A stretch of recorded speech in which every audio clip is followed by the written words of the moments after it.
नमस्कार, सचिन न्यूज में आपको स्वागत है। मैं शिवधर आज बताने जा रहा हूं कि प्रवेश वर्मा जी जो पश्चिमी दिल्ली के सांसद हैं, प्रवेश साहेब सिंह वर्मा जी कहां आए और कहां क्या उद्घाटन किए, जानने के लिए बने रहे सचिन न्यूज के साथ। लाइक करें, सब्सक्राइब करें और शेयर करना ना भूलें। जी हाँ, आज सुबह 10 बजे भारतीय जनता पार्टी के जिला अध्यक्ष विजय सोलंकी जी के पिता चौधरी कप्तान सिंह जी का पुण्यतिथि मनाया गया बापरोला गांव के अंतर्गत, जहां विजय सोलंकी जिला अध्यक्ष जी इस कार्यक्रम को अपने घर पर ही रखे थे।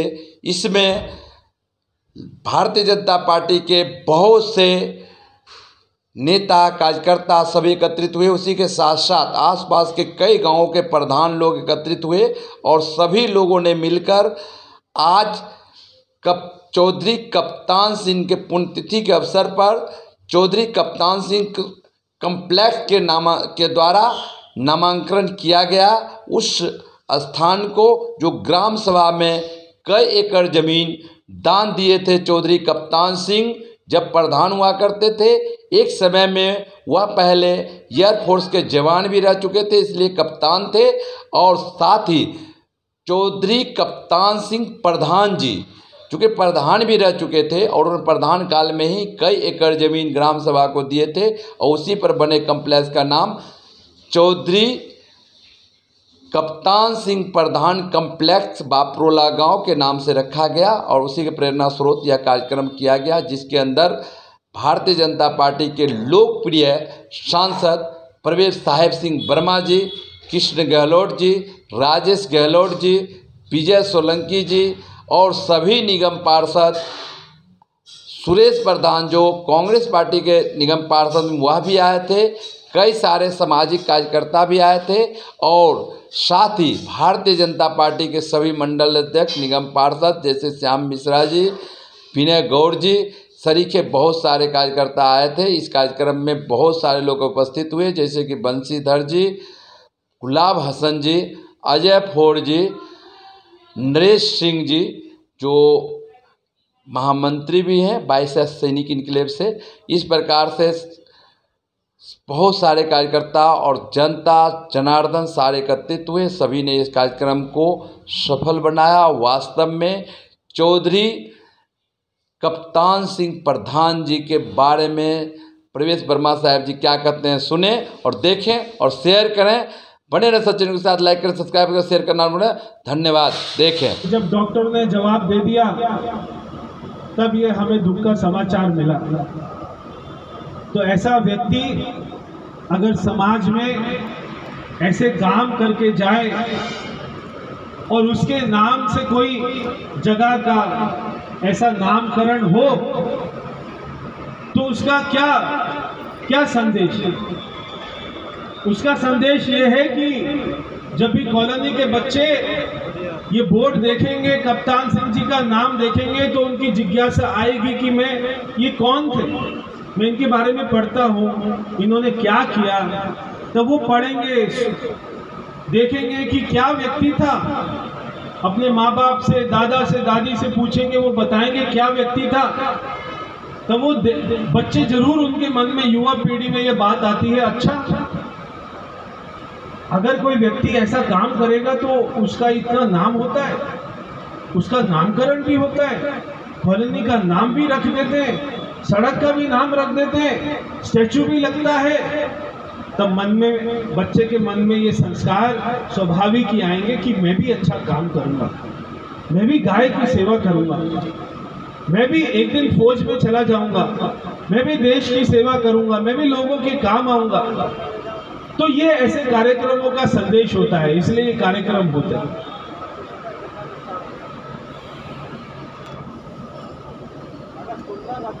कल जन्माष्टमी का दिन हम सभी के लिए, हम सभी हिंदुओं के लिए बहुत ही अच्छा दिन है। भगवान श्री कृष्ण जी को हम उनके बचपन में देखते हैं, हम सब मनाते हैं। माताएं बहनें तो कल व्रत रखती, पुरुष भी रख लेते हैं। और रखना चाहिए। हमारे भगवान, हमारे त्योहार, अगर हम उनको धूमधाम से नहीं मनाएंगे तो कौन मनाएगा? हम उसमें नियमों का पालन नहीं करेंगे तो कौन करेगा? हमारा बच्चा, अगर हम उसके सामने ये सारी बातें नहीं करेंगे तो बच्चा कैसे आगे करेगा? ये बहुत जरूरी। इसलिए सभी त्योहार धूमधाम से मनाया कीजिए। बहुत सारे ये 70 सालों में जिन सरकारों ने हमारे ऊपर राज किया, जिन मुगलों ने हमारे ऊपर राज किया, जिन गद्दारों ने हमारे ऊपर राज किया, उन्होंने इतिहास को बदला। उन्होंने इतिहास को बदला, बदल गया इतिहास। किताबें बदल गई, कहानियां बदल गई, आजादी किसी ने दिलाई और नाम किसी का लिख दिया, हमें पढ़ा दिया। चाचा नेहरू का जन्मदिन मनाओ 14 नवंबर को, क्यों मनाए? बाल दिवस मनाओ, क्यों मनाए? वो बच्चों से बहुत प्यार करते थे। मैं बोलता हूँ बच्चों से दुश्मनी कौन करता है भाई? सभी बच्चों से प्यार करते हैं। तो इतिहास को बदला गया। आज कभी जन्माष्टमी होती है तो कोई बकवास करता है, कभी होली होती है तो कोई बकवास कर देता है, कभी दिवाली होती है तो कोई बकवास कर देता है, हिंदू चुप रहता है। आज जो देश चल रहा है, हमने जो मन की बात सुनी, हम तो कार्यक्रम में आए थे कार्यक्रम करने, मगर मन की बात का कार्यक्रम भी इसी समय चल रहा था। मैंने कहा पहले मन की बात सुनेंगे फिर कार्यक्रम करेंगे। क्यों? जो देश का प्रधान सेवक है वो अपने देशवासियों को संदेश दे रहे थे। प्रधान सेवक का तो संदेश हम सुनेंगे ना। प्रधान सेवक जो देश का सेवक है उसका संदेश हमको सुनना चाहिए। पहले के जो प्रधानमंत्री थे बोलते बोलते नहीं थे, कभी कोई आवाज नहीं सुनने ही देती, मगर आज तो प्रधानमंत्री हर महीना बोलते हैं, देश के सामने आते हैं।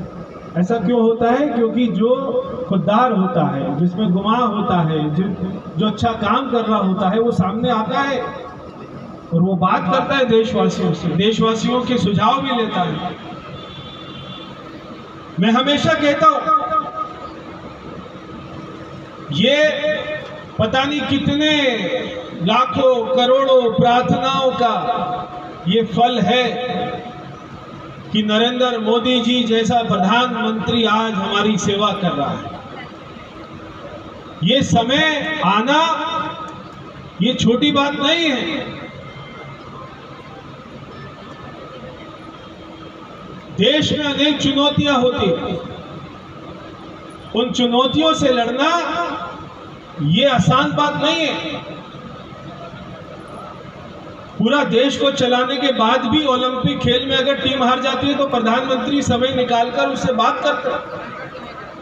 किसी को लगता है छोटी बात है, ये छोटी बात नहीं है, क्योंकि जब नीरज चोपड़ा गोल्ड मेडल लेकर आता है और वहां पर जन गण मन चलता है तो पूरा देश का रोंगटा खड़ा हो जाता है, पूरा देश का गर्व सर से उठ जाता है। एक व्यक्ति पूरे देश को गर्व कराता है, एक बच्चा देश का। उस बच्चे के अंदर में वो मोटिवेशन कैसे आया? सरकार ने पिछले 4 साल में कहा कि तुमको देश को कौन सा कोच चाहिए, वर्ल्ड का कौन सा कोच चाहिए उसका नाम बोलो, वर्ल्ड का कौन सा डाइटिशियन चाहिए उसका नाम बोलो, तुमको कितना पैसा चाहिए वो बताओ, कोई कमी नहीं आनी चाहिए, मगर देश का गोल्ड मेडल आना चाहिए। 7 करोड़ रुपया खर्च हुआ नीरज चोपड़ा के ऊपर। मैं पहले के खिलाड़ियों से भी मिलता था, मेरे जो ससुर थे वो खेल मंत्री थे, आपको पता है वाजपेयी जी की सरकार में। मैं खिलाड़ियों से मिलता था, खिलाड़ी बोलते थे हमें तो कुछ मिलता नहीं है, कोच भी नहीं मिलता, सब्जी भी नहीं मिलती, घी भी नहीं मिलता, आटा भी नहीं मिलता, घर से लाना पड़ता है। उनके माँ बाप लेके आते थे स्टेडियम में, घी लेके आते थे, उनको नहीं कोई नहीं देता था। मैं तो खिलाड़ियों की दुर्दशा जानता हूं। मगर मोदी जी ने प्रधानमंत्री बनते ही कहा खिलाड़ी का 1 रुपया भी जेब से नहीं लगना चाहिए, उसके परिवार का 1 रुपया भी नहीं लगना चाहिए, बल्कि 50,000 रुपया उसको पॉकेट मनी वो हर महीना देंगे। जो खर्चा है वो अलग है, 50,000 रुपया अलग देंगे, अपने घर भेज देंगे। 7 करोड़ रुपए खिलाड़ी पर खर्च हुआ, तब वो गोल्ड मेडल जीता, देश का गर्व ऊंचा। तो प्रधानमंत्री वो होता है जो छोटी छोटी भी चिंता करे।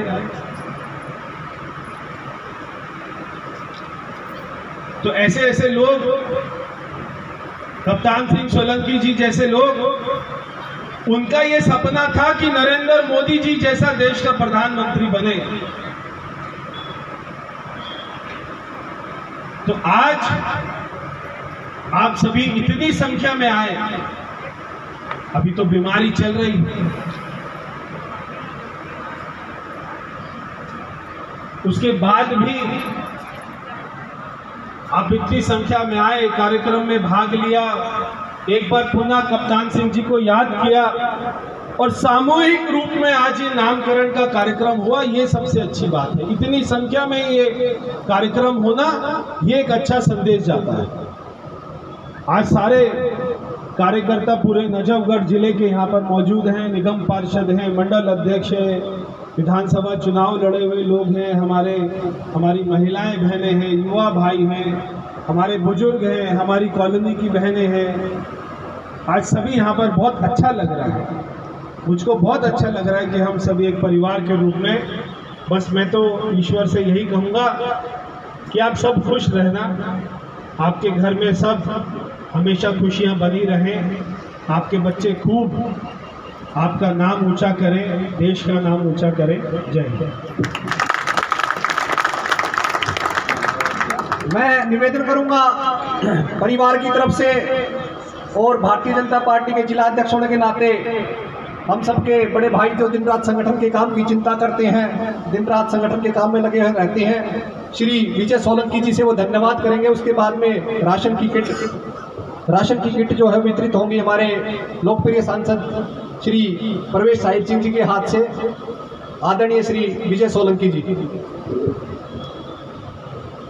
आज पूज्य बाबूजी की स्मृति में और उनके जन्म दिवस पर एक बार गांव के सब बुजुर्गों ने इच्छा जाहिर की थी लोकप्रिय सांसद भाई प्रवेश साहिब सिंह जी से एक प्रतिनिधि मंडल 5-7-10 लोगों का, बुजुर्गों का गांव का जाकर के उनसे मिला उनके निवास पर, और उन्होंने इच्छा जाहिर की कि हम ऐसा चाहते हैं, ये 25 एकड़ की जो ग्राम सभा की भूमि पर आवासीय भूखंड प्रधान जी ने दिए थे, सांसद जी हम चाहते हैं कि नामकरण उनके नाम से हो, और इतनी जल्दी और उनके जन्मदिवस पर हो सकता है ये सांसद जी ने कितने कम समय में कराया। मैं अपने परिवार की तरफ से, अपने पूरे गांव की तरफ से और आई हुई तमाम हमारे रिश्तेदारों और तमाम सरदारी की तरफ से आपका बहुत बहुत आभार व्यक्त करता हूं। हमारे सभी निगम पार्षद, हमारे मेयर, डिप्टी मेयर, हमारी चेयरमैन, हमारे स्थानीय निगम पार्षद, हमारे मंच पर उपस्थित सभी जिला पदाधिकारी, सभी मंडल अध्यक्ष, सभी हमारी महिला मोर्चा की बहनें और हमारे सभी युवा साथी, आसपास की कॉलोनी के आरडब्ल्यू के प्रधान और हमारे 360 गांव के प्रधान भाई सुरेंद्र सोलंकी जी, तिहाड़ के प्रधान भाई राकेश जी और तमाम हमारे बुजुर्ग असालतपुर से, हमारे बारे से और आसपास के नीलवाल, हिरणकोदना, बकरवाला, रनहोल्ला, कोटला, नजफगढ़ की हमारी बाज़ार से हरेंद्र सिंगल जी प्रतिनिधित्व करते हैं और तमाम आसपास के लोग जो बुजुर्ग यहाँ पर आए हैं, इस परिवार का हमारा एक संबल बढ़ाने के लिए, हौसला बढ़ाने के लिए मैं परिवार की तरफ से, अपने ताऊ जी चौधरी रतिराम की तरफ से, अपनी माता जी की तरफ से सभी का आभार व्यक्त करता हूँ। और परिवार की तरफ से कुछ बहनों को ये सूखे राशन का, क्योंकि हमारी ये परंपरा है, भाई परवेश जी ने भी बहुत, हमारे जितने भी हमारे 45 के 45 मंडल लोकसभा में हैं, सभी को इस प्रकार की परंपरा शुरू की है। तो एक राशन का वितरण भी अपने हाथों से वो करेंगे। और बाबूजी की इच्छा रहती थी कि वृक्षारोपण वो हर वर्ष करते थे, तो बड़े पार्क में एक वृक्षारोपण अपने हाथ से एक पौधा भी वो लगा करके जाएं। और प्रसाद का सब यहाँ से कोई भी बहन भाई बिना प्रसाद लेकर के ना जाए।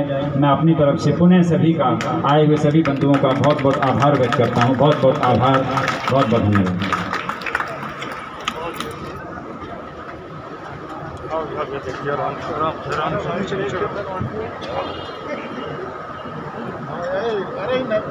भाई थोड़ा रास्ता महेश, अरे कहाँ गया महेश? करवा आराम से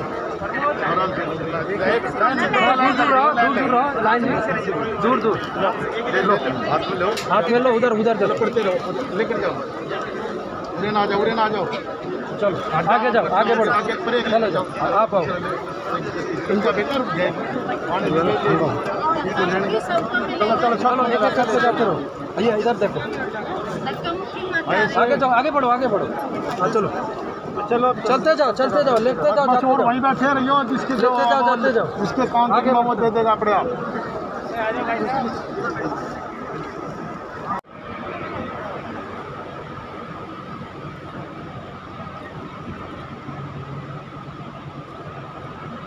हमारे बीच में हमारे क्षेत्रीय निगम पार्षद भाई सुरेश पहलवान जी यहाँ पर हैं। मैं निवेदन करूंगा भाई महेश त्रिपाठी और उनकी पूरी टीम से कि वो आए और श्री सुरेश पहलवान जी का पुष्प गुच्छ दे करके मान सम्मान करें। एक बार जोरदार तालियों से अभिनंदन, जोरदार तालियां।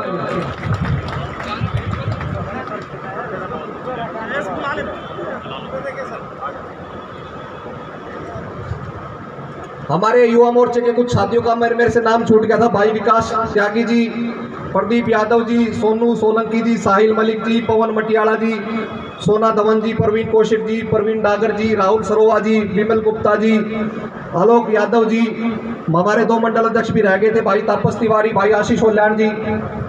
हमारे बीच में हमारे इस क्षेत्र से 2 बार विधायक का चुनाव लड़े बड़े ही दमदार और लोकप्रिय नेता, उत्तम नगर विधानसभा से वर्तमान में चुनाव लड़े, नवादा से निगम पार्षद भाई कृष्ण गहलोत जी हमारे बीच में है। एक बार जोरदार तालियों से अभिनंदन, जोरदार तालियों से।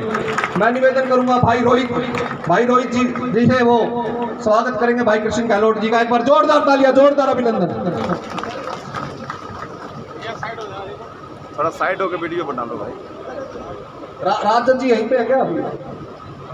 हमारे बीच में राजदत्त गहलोत जी पूर्व में स्टैंडिंग कमेटी के चेयरमैन हैं। वो क्या जी, मैं आपका अभिनंदन करता हूं, स्वागत करता हूं। मंच से गर्मी का समय है, आप सभी लोगों का हृदय की गहराइयों से अभिनंदन है, हृदय की गहराइयों से स्वागत है। अब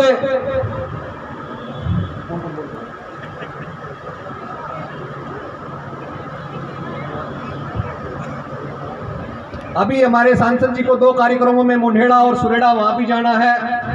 सिर्फ 2 वक्ता हमारे बीच में इस क्षेत्र के पूर्व में निगम पार्षद, और मैं समझता हूं अब तक जितने भी निगम पार्षद मेरे राजनीतिक जीवन में आए हैं, सबसे बेहतर काम करने वाले इस कार्यक्रम में मुख्य रूप से जहां पर हम बैठे हैं, चौधरी कप्तान सिंह सोलंकी के सुपुत्र श्री विजय सोलंकी जी यहाँ पर उपस्थित हैं। एक बार जोरदार तालियों से इनका अभिनंदन, जोरदार तालियों से स्वागत। मैं 2 मिनट का समय, सिर्फ 2 मिनट का ही समय है, श्री कंवरलाल डागर जी से, अध्यक्ष दिल्ली देहात समिति, सिर्फ 2 मिनट का ही। उसके बाद में श्री सुरेंद्र हमारे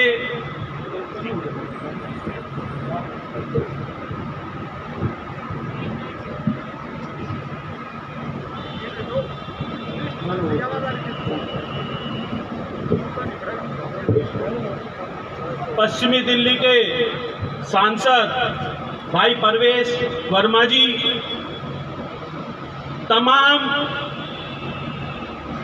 हमारी सभी तपों के खापों के प्रधान, सभी निगम पार्षद, मेरे बुजुर्गों, नौजवान साथियों, आज हम उस महान आत्मा के श्रद्धांजलि देने के लिए एकत्रित हुए हैं जिन्होंने न सिर्फ इस समाज के लिए, आने वाली पीढ़ियों के लिए एक नई सोच और दिशा का देने का काम किया, जिन्होंने अपनी कलम से भी और अपनी सामाजिक ताकत से भी समाज को एक आईना दिखाने का काम किया। हमारे ताऊजी कप्तान सिंह सोलंकी जी को मैं श्रद्धा सुमन अर्पित करता हूं और नमन करता हूं। भगवान से प्रार्थना करता हूं कि उनको अपने श्री चरणों में स्थान दे और उनकी आत्मा को शांति प्रदान करे। और इस परिवार से, हमारे भाई विजय सोलंकी से खास करके मैं एक उम्मीद भी करता हूं और दरखास्त भी करता हूं कि जिस तरीके से आप लगातार राजनीति के माध्यम से भी समाज की सेवा निरंतर करते आ रहे हैं, लेकिन जो ताऊ जी ने जो रास्ता दिखाया उसी पे चलते हुए समाज को भी निरंतर अपना समय देते रहे और उनकी आत्मा को तभी शांति मिलेगी। मैं और इस परिवार के बारे में जितना कहूँ वो थोड़ा है, क्योंकि लगातार 3 पीढ़ियों से संबंध है हमारा, मेरे दादाजी के साथ भी, पिताजी के साथ भी, और अब मुझे भी पूर्ण सहयोग और समर्थन इनसे मिला। मैं तो यही उम्मीद करता हूं कि ये परिवार उन्हीं के दिखाए हुए रास्ते पर आगे चलते हुए उनके नाम को रोशन करे। और हमारे यहाँ के सांसद परवेश वर्मा जी से भी ये उम्मीद करता हूं कि जिस तरीके से आपने इस परिवार का हाथ थामा है, लगातार आपके साथ सच्चे मन से, सच्चे दिल से ये लोग लगे हुए हैं, इनका साथ आप हमेशा बांध के रखना और आपके लिए हमेशा ये लोग खड़े मिलेंगे। क्योंकि अभी जिस तरीके से बताया कि ये काबिल तारीफ है, वर्मा जी ने जिस तरीके से कोरोना काल में जब सभी सांसद और विधायक घर में छुप गए थे, तब साहब सिंह वर्मा जी के सुपुत्र परवेश वर्मा जी लगातार लोगों की सेवा में थे। ये कहीं ना कहीं एक पारिवारिक या जो रिश्ते, संस्कार, हमारी जो संस्कार होते हैं उन्हीं की देन है। क्योंकि मुझे याद है आदरणीय साहब सिंह वर्मा जी जब लगातार सड़कों पे काम करते थे, उनसे भी हमारा पारिवारिक रिश्ता 3 पीढ़ियों का है। मुझे याद है जब मैं छोटा सा था और जब दादाजी के साथ जाता था तो उनकी कार्यशैली मैंने बचपन से देखी। तो मुझे तो ये, मैंने इसलिए कहा कि ये संस्कार होते हैं और संस्कार ही आगे लेके जाते हैं, पीढ़ी दर पीढ़ी उस परंपरा को, उस संस्कृति को आगे बढ़ाते हैं। और मैं भगवान से फिर प्रार्थना करता हूँ कि भगवान हमारे ताऊ जी जिन्होंने समाज में निरंतर एक नई उम्मीद और नई रोशनी जगाई, चाहे वो अपनी राम राज्य कैसे आए, जो स्वर्गीय डॉक्टर साहब सिंह वर्मा जब दिल्ली के मुख्यमंत्री थे, हर एक सड़क का निर्माण हो रहा था, स्कूलों का निर्माण हो रहा था, सब डीटीसी मेरे बंधुओं का भला हो रहा था, फायर वाले मेरे साथियों का भला हो रहा था, कम्युनिटी सेंटर हर एक गांव में बनवाए जा रहे थे, चकबंदी लाल डोरे का काम हर एक गांव में चल रहा था। ऐसे सुख दुख की चिंता करने वाले वो राम राज्य कैसे आए, फिर दोबारा इस दिल्ली में, इस दिल्ली की सुख दुख की चिंता करने वाले हमारे लोकप्रिय सांसद श्री प्रवेश साहिब सिंह जी को मैं आमंत्रित करता हूं। श्री प्रवेश साहिब सिंह जी।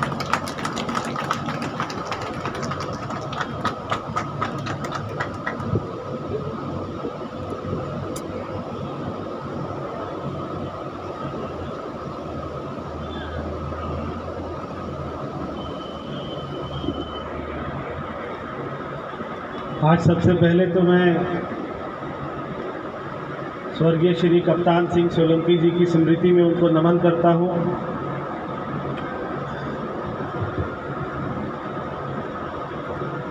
पिताजी के जाने के बाद में बहुत बार उनसे मिलना हुआ, ऐसा शायद ही कोई दिल्ली देहात का कार्यक्रम होता होगा जहाँ पे कप्तान सिंह जी की उपस्थिति दर्ज नहीं होती थी। और ऐसा कोई भी त्योहार हो या कोई अच्छी बात हो तो वहाँ पर कप्तान सिंह जी का आशीर्वाद हमेशा मिलना होता था। मेरे पिताजी के साथ कप्तान सिंह जी के तो बहुत अच्छे संबंध रहे और दिल्ली देहात में चाहे भारतीय जनता पार्टी को बढ़ाने की बात हो, चाहे यहाँ पर विकास करने की बात हो, ऐसे अनेकों कामों में कप्तान सिंह जी का, पिताजी का एक साथ बना रहा। बहुत सारे लोग आज भी यहाँ पर उपस्थित हैं, मंच पर भी हैं, सामने भी बैठे हैं, जो उस सारे क्षणों के साक्षी रहे हैं। आज मंच पर मैं देख रहा हूँ कि समाज के भी प्रबुद्ध व्यक्ति हैं, भाजपा के भी प्रबुद्ध व्यक्ति हैं, हमारे संघ के भी प्रबुद्ध व्यक्ति हैं और साथ ही मेरे सामने भी इस कॉलोनी के, गांव के और आसपास के सारे क्षेत्रों से प्रबुद्ध व्यक्ति आए हुए हैं। कोई ऐसा काम हो रहा हो और उसमें अगर जन भागीदारी सारी शामिल ना हो तो वो काम अधूरा होता है। मुझको नहीं लगता कि कप्तान सिंह जी जब तक जिंदा रहे कभी अपने सपने में सोचा होगा कि भाई एक दिन कॉलोनी का नाम मेरे नाम से रखा जाएगा, या कोई भी व्यक्ति जब समाज में इतनी अच्छाइयों के साथ में काम करता है, कभी उसके मन में ये सपना नहीं आता कि भाई एक दिन मेरा कोई नाम ऐसे ऐसे रखेंगे, मैं इसलिए काम कर रहा हूँ। कभी कोई ऐसा नहीं सोचता। ये तो जब आदमी अपना जीवन यात्रा पूरी करता है और समाज को ये लगता है कि भाई उसकी जीवन यात्रा एक सफल जीवन यात्रा थी, जो समाज के काम आई, जो लोगों के काम आई, जो देहात के काम आई, विकास के काम आई, तब वो समाज सारा इकट्ठा होकर ये फैसला करता है। आज कॉलोनी के प्रधान भी मौजूद हैं, गांव के सारे प्रबुद्ध व्यक्ति भी मौजूद हैं और जो कप्तान सिंह जी के जो बेटे हैं, आज वो हमारे जिलाध्यक्ष हैं। वो जिलाध्यक्ष है इसलिए ये काम हो रहा है, ऐसा नहीं है।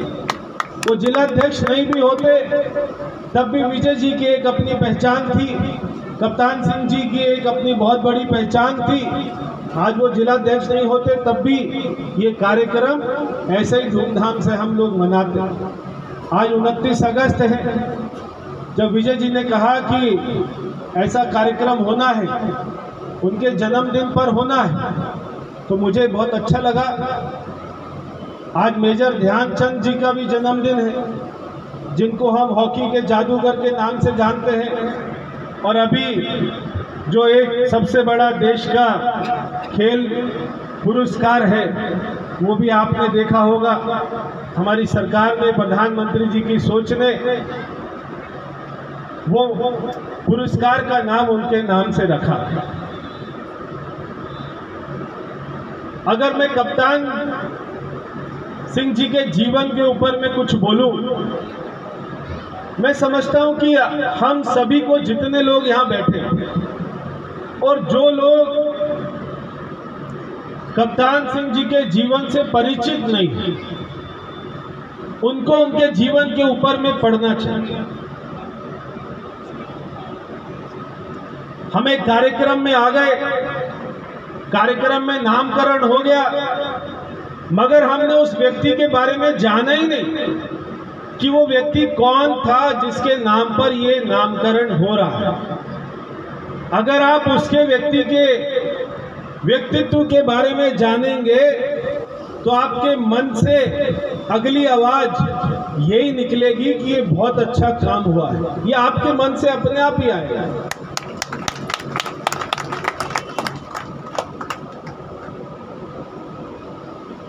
कप्तान सिंह जी ने जब जीवन में अपना,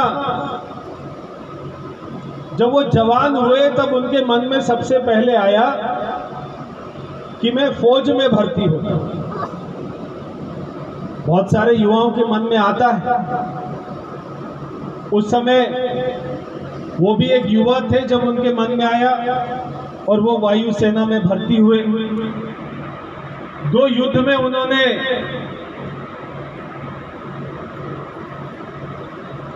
लड़ाई लड़ी, उसके बाद में सेवानिवृत्त कर उसको गांव को are coming from transcendental personalities and the pure devotees who are bringing it. The art has their power, and that's why it's transformational. It's not my power at all. Jadurani ji, I have one different type of question for you.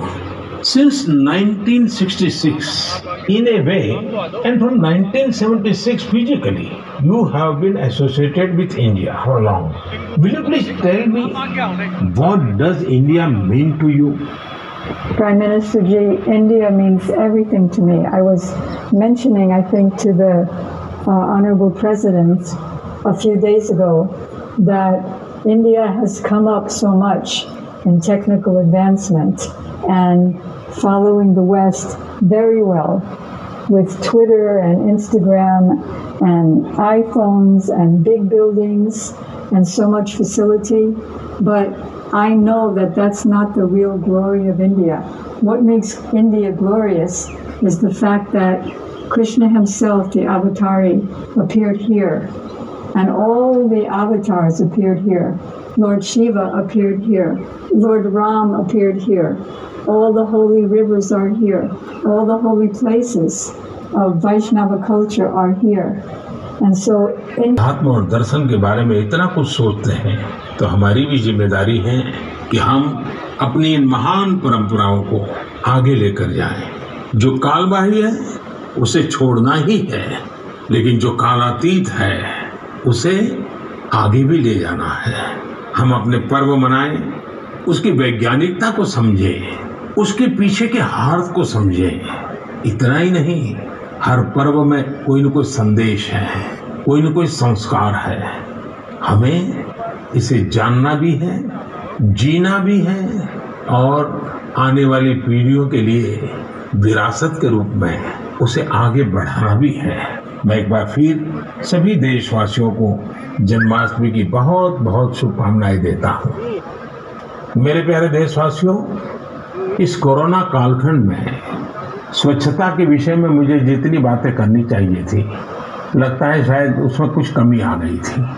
मुझे भी लगता है कि स्वच्छता के अभियान को हमें रत्ती भर भी ओझल नहीं होने देना है।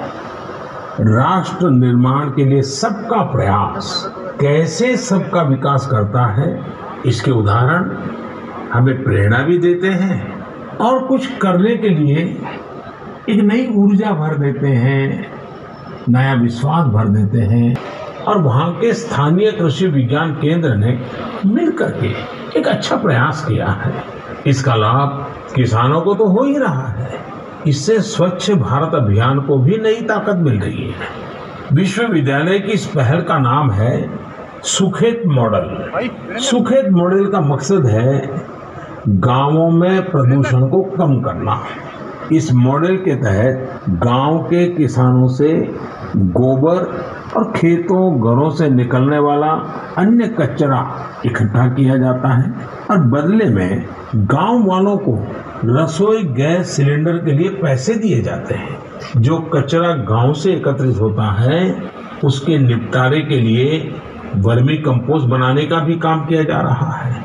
यानी सुखेत मॉडल के 4 लाभ तो सीधे सीधे नजर आते हैं। एक तो गांव को प्रदूषण से मुक्त,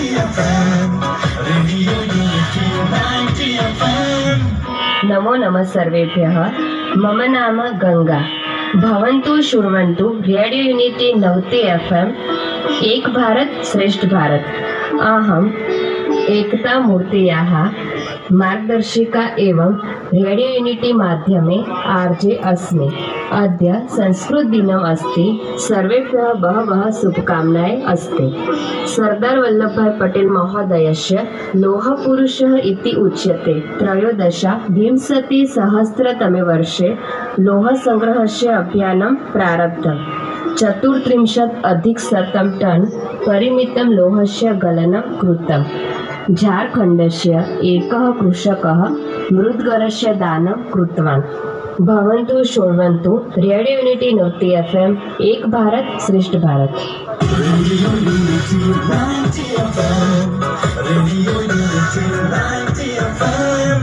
साथियों, भाषा तो आप समझ गए होंगे।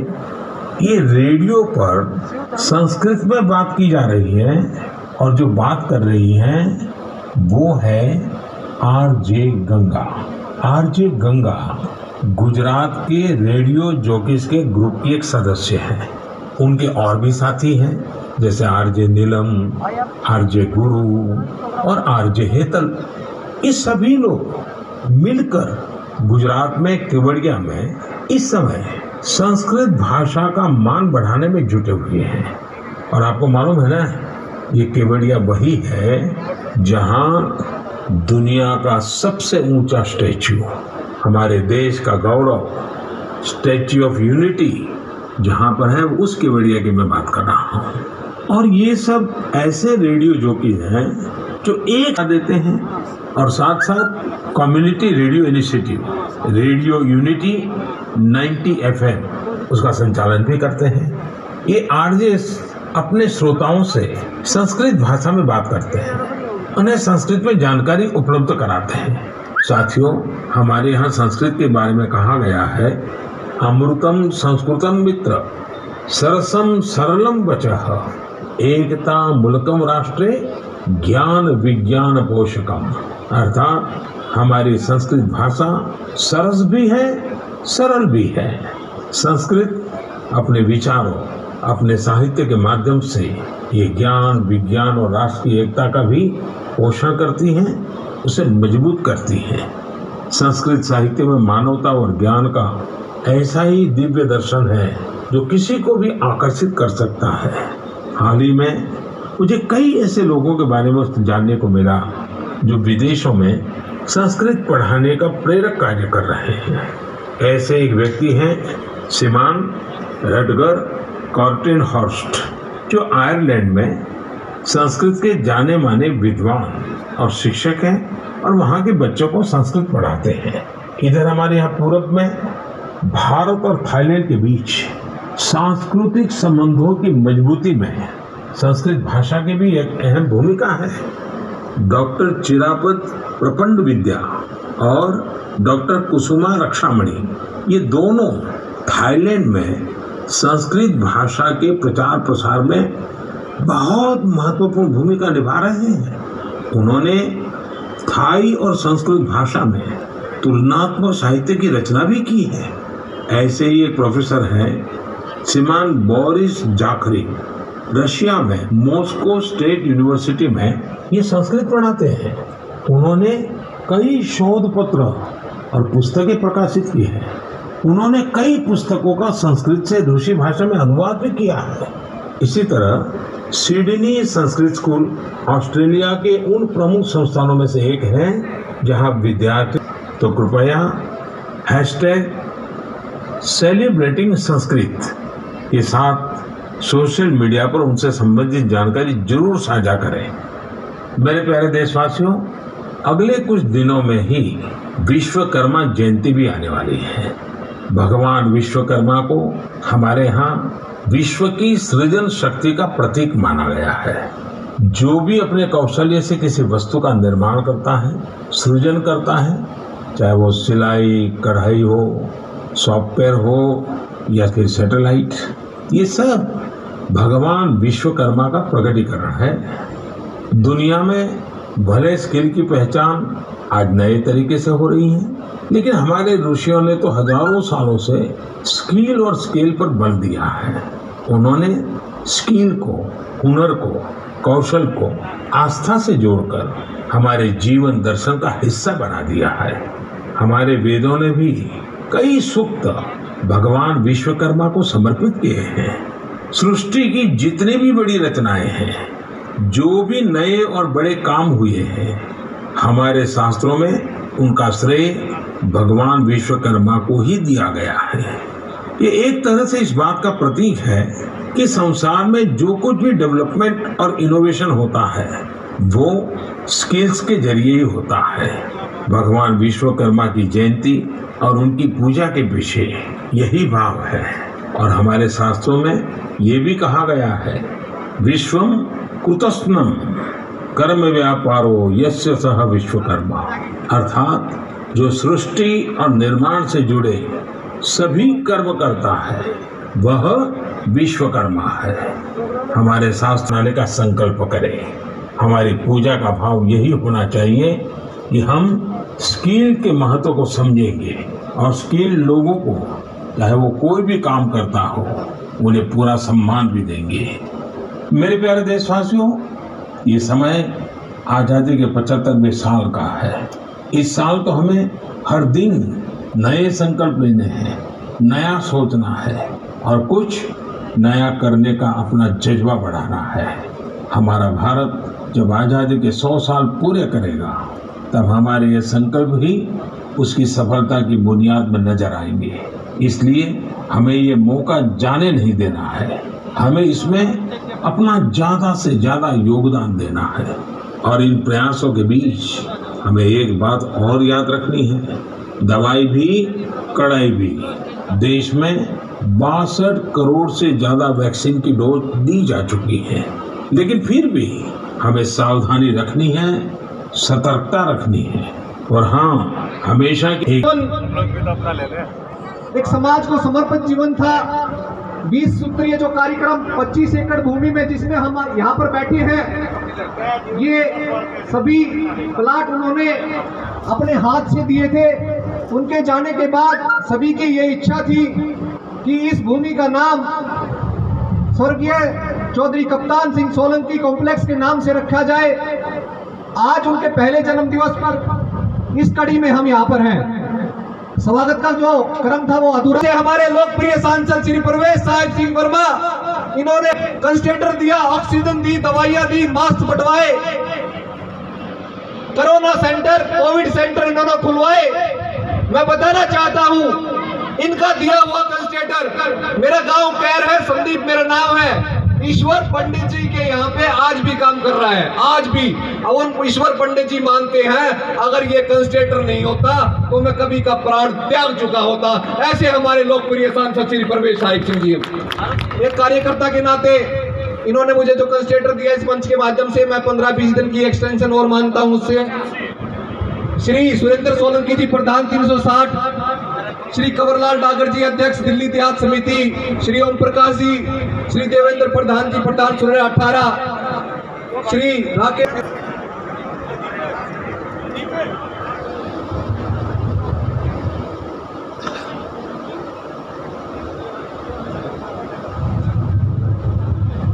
ऊपर चढ़ जाइए ना।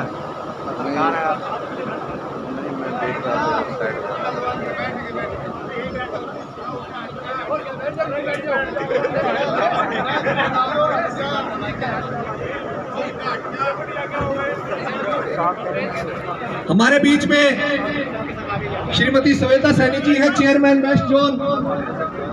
श्रीमती